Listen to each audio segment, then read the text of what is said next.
Meron ako ditong 3 itlog ng gansa. Isasalang ko dito at meron akong 8 pirasong itlog ng Peking duck.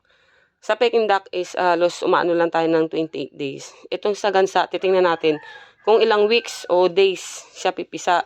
Isinalang ko siya dito sa automatic incubator. Itong automatic incubator natin guys, is subok ko na. Marami na rin ako na mapisa, no? Tapos, ito ay 80 watts siya. Tapos, ito ay pwede mong i-ano sa solar. Ito yung solar natin, setup natin. Charge natin yung battery. Kung sakaling mag-run out, ito yung gagamitin natin para dito sa automatic incubator natin.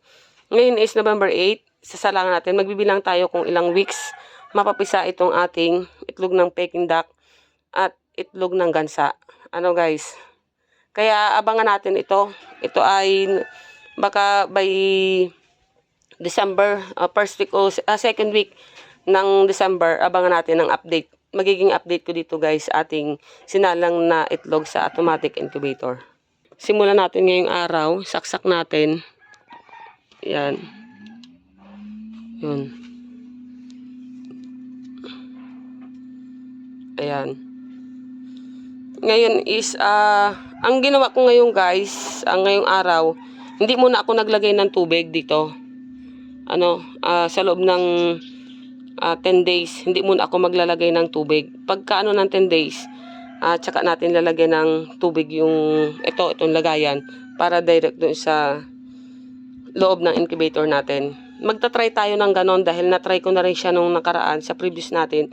Is try natin na kung ano ang pinagkakaiba. Yan. Kung sakali naman guys, nag-run out, ito yung connector natin, saksak mo lang yan dito, yung connector natin na yan, dito. Tapos, ito yung negative positive niya. Ito yung battery natin. Dito mo ilagay negative positive mo lang yan. Nakalapit na siya dyan sa ating solar. Na-set up natin. Kaya, titingnan natin to guys. Abangan natin ang magiging update natin dito sa ating automatic incubator. Ayan. 3 gansa na itlog bago 8 Peking duck. Try lang natin guys. Nakapapisa na ako dito, halos baguhan pa lang rin tayo sa larangan ng ganito. Kaya tinitingnan natin yung mga possible para alam na natin kung paano yung pag-handle natin. Pero nasubukan ko na itong ating automatic incubator.